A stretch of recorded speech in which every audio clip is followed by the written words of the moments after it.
and welcome to Build Series Sydney. I'm Kate Peck, and today on the couch we have the lovely Amy and George from the chart-topping band Sheppard, and they are about to drop a golden nugget, Die Young. Check this out.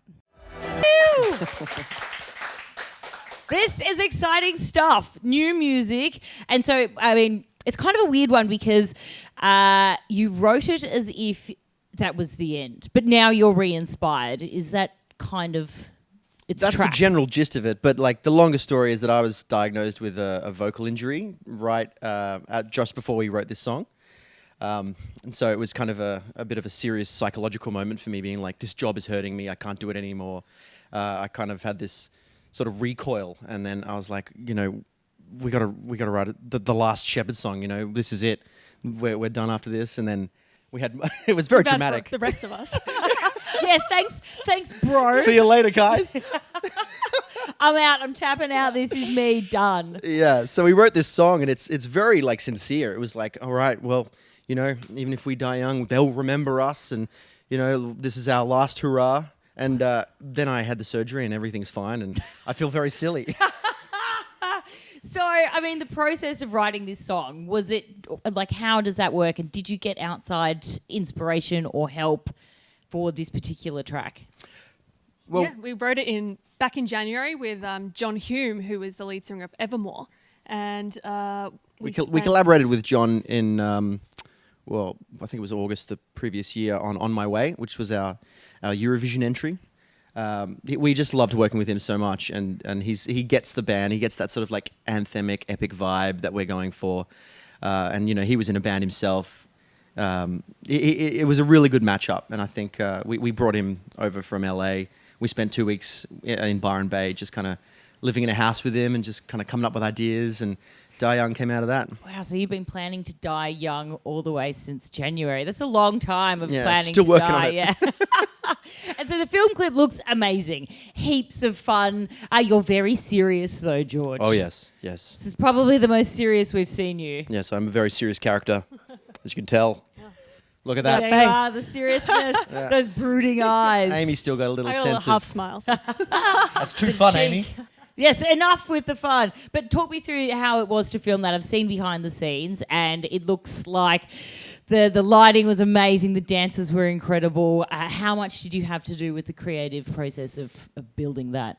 Yeah, so the director of the video clip, Digby Hogan, him and I are quite good friends. He got Geronimo on a Subway commercial back in the day, and so I sent him a message being like, thanks a lot, man, that was really nice of you. And we've been talking ever since, and he did a couple of short videos for us for YouTube and that sort of thing. And we spoke. I sent him this song quite early on, and you know, I spoke to him about potentially doing a treatment for it. And he brought me into the office, and we sat down and we spoke about what the song was about. And you know, it was a little bit darker, but still had that positive sort of like hopeful undertone to it. And we kind of collaborated over, you know, 3 or 4 different meetings, and we came up with this really cool idea. So the creative of it as well, Amy, I feel like you're very creative as well. Do you all sit together and you'd already written the lyrics, is that right?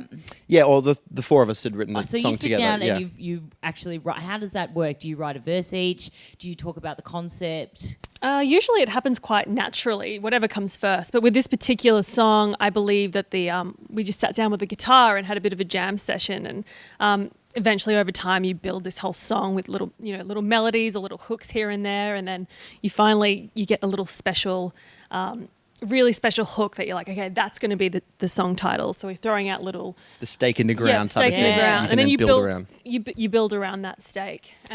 But it's kind of like... I like steak too. Steak. Yeah, gotta love it. Yeah, love steak. You kind of like, I'll come up with a line, and then Jay will be like, well, that's terrible, but what if we fix this little section of that line? And I'd be like, yep, that's great. And then, you know, John might say, okay, well, then because of that line we can go here, and then Amy will be like, well, yeah, we can go there, and then you know, it's just very much everyone jumping on top of each other's ideas. So by the end of it, it's not like any one person has had a bigger say than anyone else, but we've all just kind of, you know, created this think tank, and the song comes out of it at the end that we're all very happy with. Surely you must have like different ideas, and does it come to conflict ever? I mean, your Of course. brother, you've got your brother, sister. There must be some punch-ons. Well, it's good because you can be quite honest and brutal with your siblings. So I do like that about working with George. But and we all have different tastes. So George, Jay, who's the third songwriter, and myself, we all have vastly different tastes. So and you can tell if you really listen closely who came up with what line in some instances. So. It's interesting because sometimes you feel like you have to convince the others of like why it's good and why that part's good. But at the end of the day, if a part's going to work, it just fits and everyone agrees with it. And if you're trying to force it, it's probably not the right part. And songs in general, do you know when you've got an anthem, a winner? Like, how do you test that? Do you play it to your mum?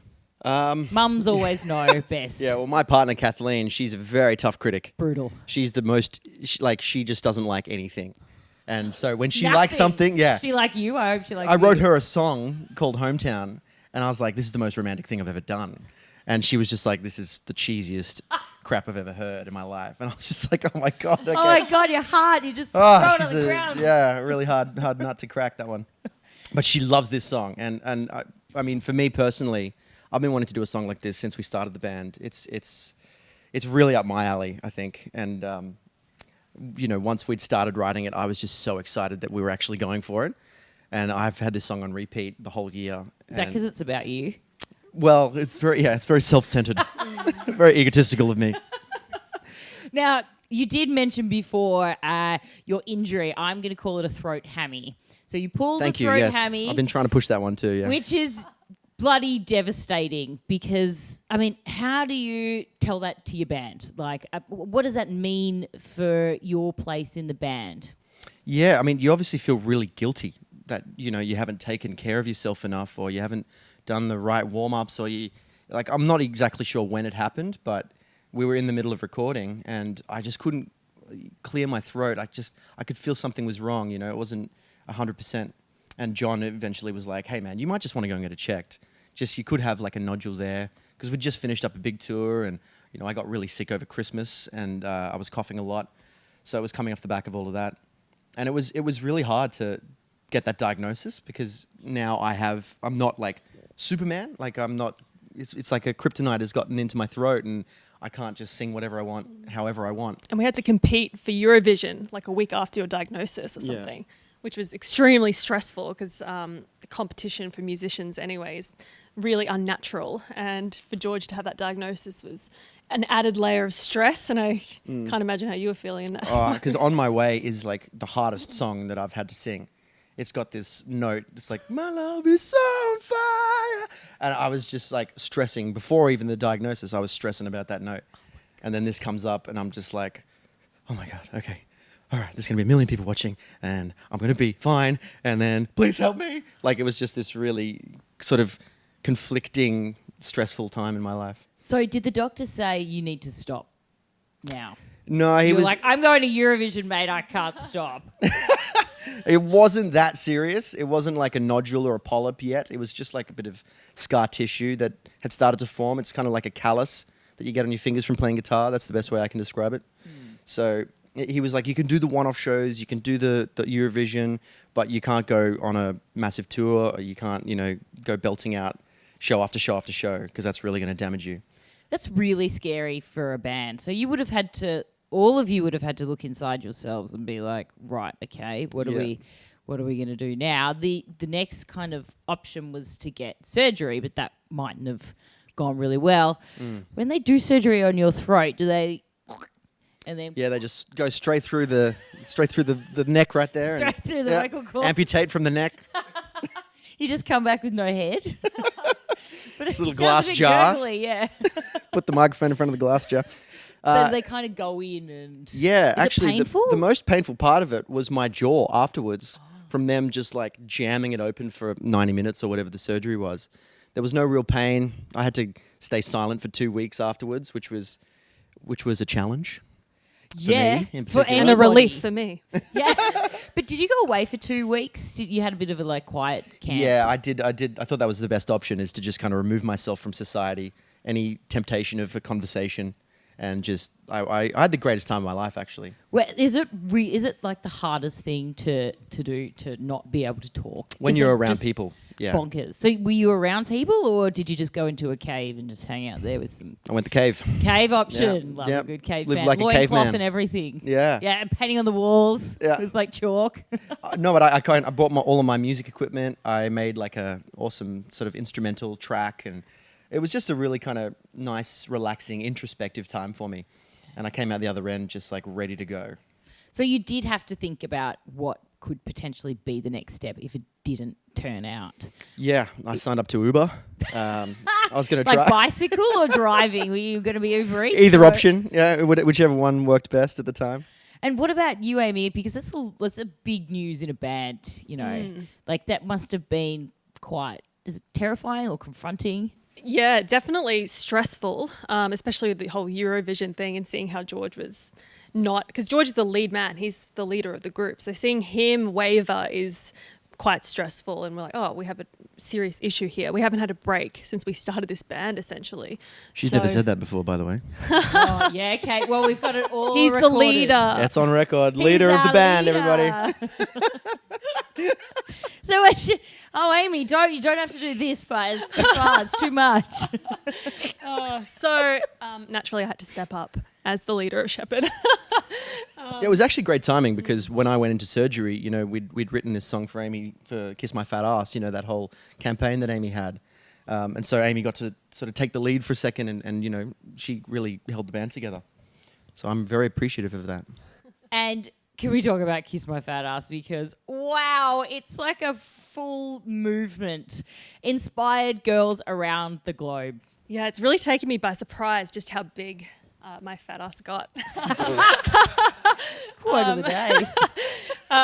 Can barely fit through the room these days. I didn't mean to start anything. I just, it all started with a post on my Instagram account.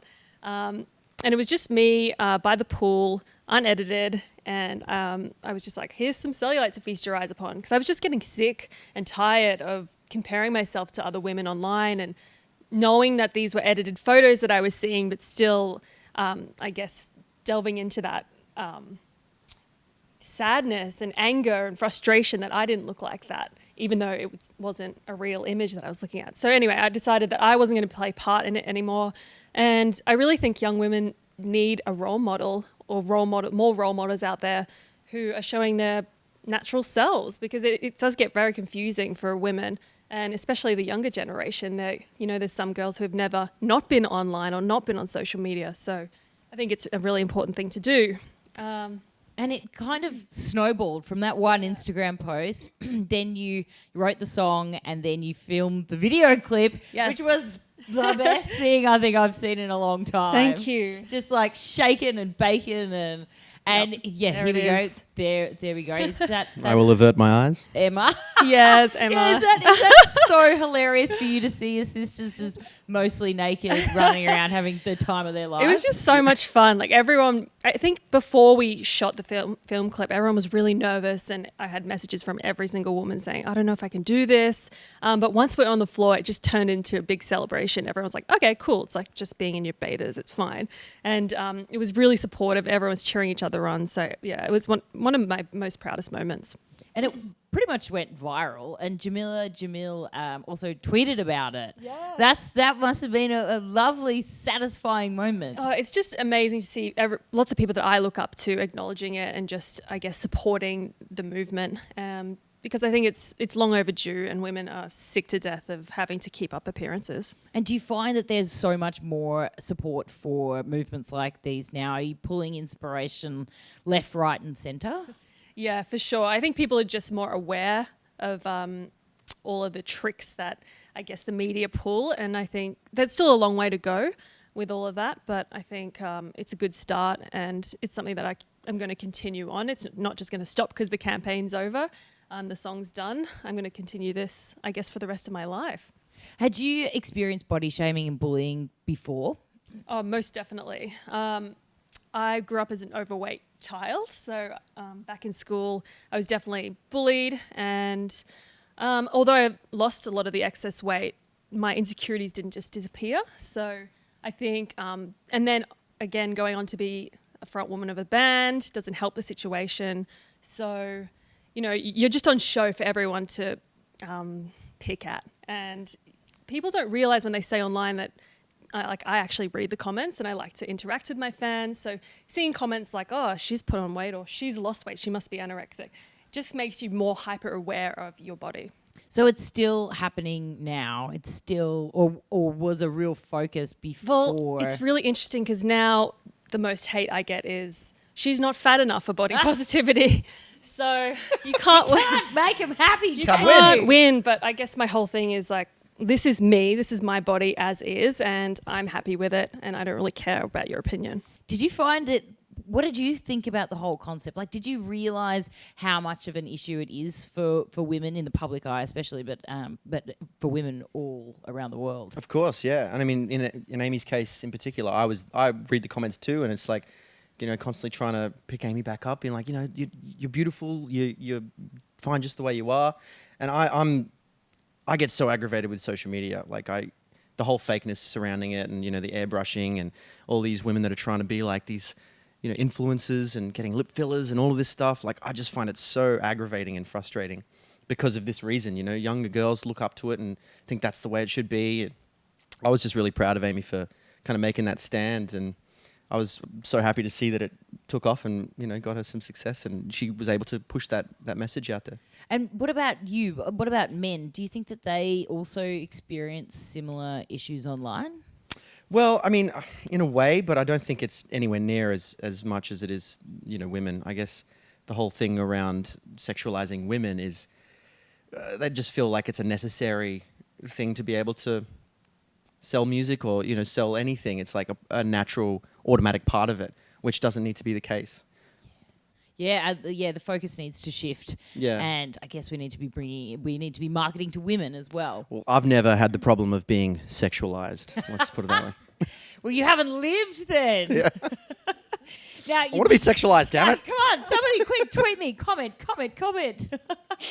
It's so cool to see that you are creating a movement, and you're going to have to kiss fat asses for a long time to come. It's fine by me. Yeah, that's exactly it. And it has been 8 years since you kicked off the band, which must seem like a lifetime. Wow. Yeah. And things started when you're in school, but also your parents, they really put a lot of funds and a lot of support into kicking you guys off, right? And they were your tour manager and managers for the beginning. Is that right? Yeah, I mean, this has been a family business for us in a way. Like people have building companies and then they hand it off to their kids, and then like for us it was, I mean, and bless them, my parents were just like all in from the get-go. They're like, this is what you guys want to do.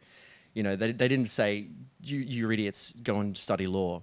They were like, we love that you guys have these dreams, and we want to kind of support them as much as we can.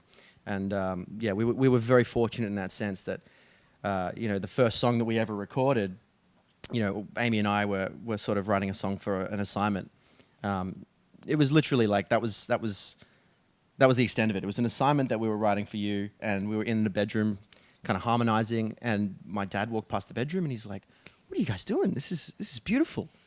Like, your voices work so well together. Shut up, Dad. Go away. You're annoying. This is angst emo George. Yeah. But he was like, well, we're gonna get this recorded, and he sort of put some money forward to pay for a studio for a day, and we just recorded this song that kind of went gangbusters. It was called Cheese on Toast, and it was about growing up in the 90s, and like cheese on toast and fairy bread and all this stuff that we sort of brought up from our childhood. And then he managed to get us our first show. Wow. And that was enough to sort of get some other interest. And then eventually, Michael Chugg came on board, and the rest is history. But, yeah. So did you have to fire your dad? How did you we let him can't, down we can't seem to easy? get rid of him. He went a bit like nuts with marketing ideas. He bought a car with Sheppard on the side of it, and it's like, no, Dad, this is not cool.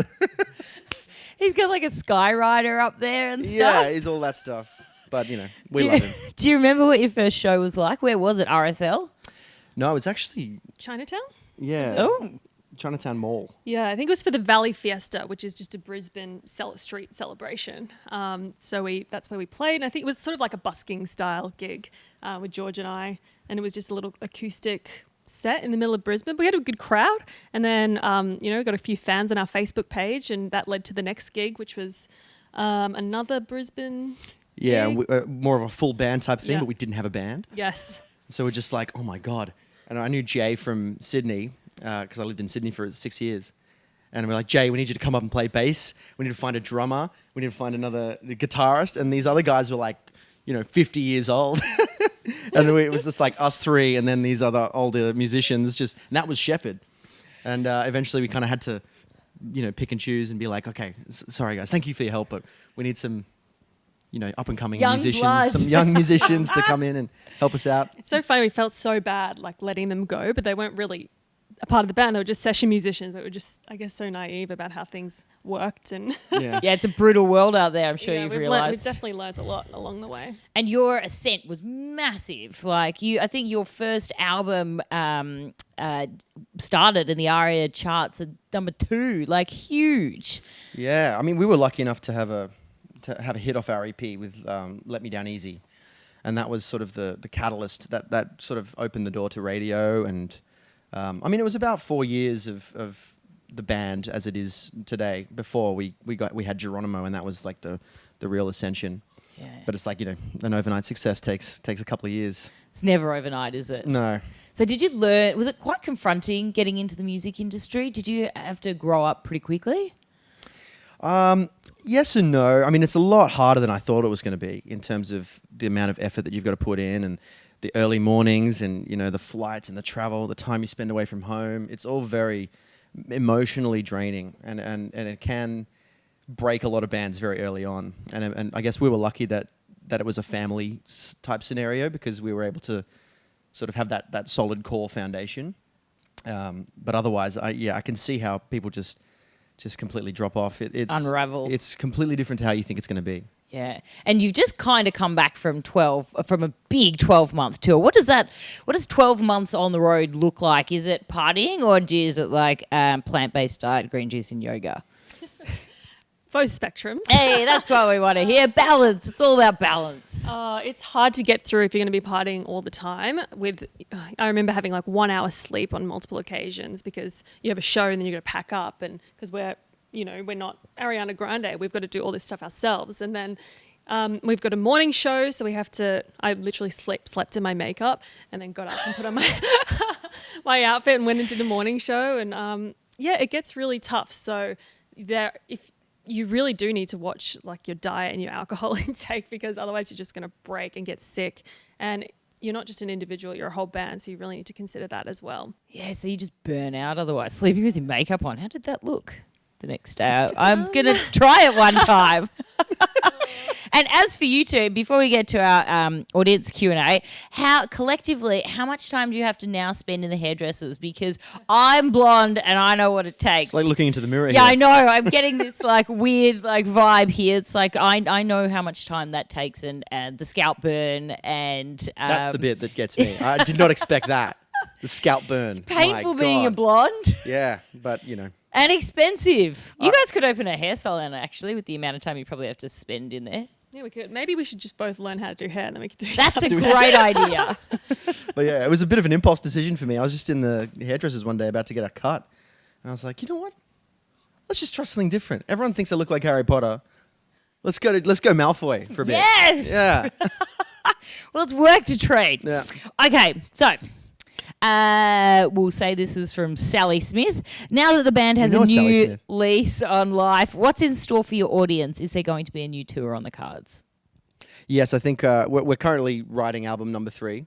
Die Young is sort of like the first, again, the stake in the ground for the album. We're going to go doing a lot of writing at the end of the year because this year's been quite introspective for us, and we've all gone off and done our own things. I went to Sweden for a bit and wrote some songs on my own. Amy went to Nashville, wrote some songs on her own. So it's us kind of delving into who we are individually as artists, and now we're coming back in like stronger as a team, as a collective. So I'm really excited to see what comes out at the end of the year, and then I think probably by mid next year we'll be on a new tour. That's pretty exciting. It's like a new lease on life. I know definitely. it is exciting. And the next one is from Nick Noodles. If the band had to break up, what would you both like to pursue out of music? I think we're both songwriters, so it seems really nice to me just to go into the home studio, write a song, and send it off to another artist to tour. Let them do the hard work. Yeah, hang out in your PJs with your puppy dogs. Yeah, that seems like an ideal job. Yeah, that would be. And what about you? Same? Well, Nick Noodles, I've got to say that Amy's answer is probably the same for me. Like, I went to Sweden with the idea of writing songs that I could, sell to other people, and I find it so much fun to create music, like to get it right, to get it perfect in the recording. I really love that process. But otherwise, I did acting for a bit before music took off. Quite unsuccessfully, I might add. But I did find that fun. I love getting into characters and, maybe some short skits and that type of thing. Yeah, performance. Yeah, performance. Amy, what is next for Kiss My Fat Ass? What do you want to achieve? And congrats on highlighting such an important issue that affects everyone. Oh, thank you. I'm not quite sure what's next for Kiss My Fat Ass because I feel like the single has just completed its cycle, but it's not something that, as I said before, it's not going to go away. I'm going to continue it on the posts on my Instagram page and see where that leads. I mean, it could lead to anything, maybe a podcast or a YouTube channel. I'm not sure, but I'd love it if you could head to my Instagram page and let me know because I'd love to know what everyone wants from this. Perhaps a collaboration with Jamila? Oh, that'd be nice. Yeah. I reckon you just tweet her more and she'll be onto it. She's a bit of a legend, so that'd be She cool. is a bit of a legend. This is from Sandra Soggy. Do you think Australia should have a coming up with his permanent names. place in Eurovision? Sorry, can you repeat the question? From Sandra Soggy, do you think Australia should have a permanent place in Eurovision? Yeah, I mean, it is a bit weird. Like, I think it's definitely like we're on the complete opposite side of the world and we're like going, hey guys, we'd love to come to Europe. I thought it was a lot of fun, even though I was going through this anxiety-inducing injury. I like the fact that it celebrates pop music, which we don't do a lot of in Australia. It gives pop artists a chance to kind of showcase, good quality pop music.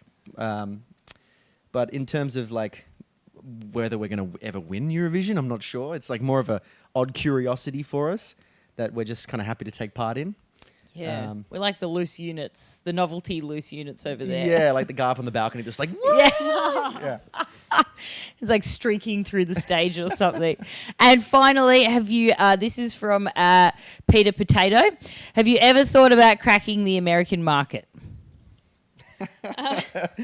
Of course, Potato. Yes. We, I guess, have sort of done it. We still have a lot of work to do in the American market, but we've had 2 singles do pretty well. But it's such a big, it's a whole huge different market. monster. So you think that people know your song, and then you're like, oh, have you heard of Geronimo? And they're like, Geronimo what? Joanna who? So, like, to put it in perspective, Geronimo did much better in the United States than it did in Australia. It went number 1 in Australia, but more people have heard it in the United States, and we still have no one has any idea who we are. Wow. That's how big this market is. It's another world, isn't it? Yeah. And it's like, so much stuff has to go right for you to be able to make it in the United States. You got to go over there and spend at least 6 months to a year just visiting each radio station. Because in Australia, we've got like maybe 2 or 3 main radio companies, like major stations, like Nova and the Hit FM, that type of thing. Every state in the United States has a completely different radio landscape. So you've just got to kind of, it's a huge, vast undertaking that we still haven't quite cracked It's a yet. beast. That could be the next chapter. The beast. I guess we'll keep trying. Oh yeah, We're not gotta giving keep up. Trying. Next from finally, next from Natalie Knobb. Your picks for the arias. Well, I think it's going to be hard to go past Tones and I. She has just done phenomenal. Well deserving. She just got the most played song on Spotify in the world. And no Australian artist has done that before. That's the first time. It's bonkers. It's crazy. And she's from a busker from Byron Bay, I love hearing those stories where it's just like, and you can't even pick what it is about the song that has made it so successful, but the fact that she's been able to do that is incredible, and congratulations. All right, guys. If she's watching. If she'll be watching, She'll be watching. I'm sure she's watching. Well, thank you so much for coming today. We really appreciate it. And make sure you check out the new single, Die Young, coming out October the 18th. Very exciting stuff. See you later. See you next time. Thanks, Thanks. Scott.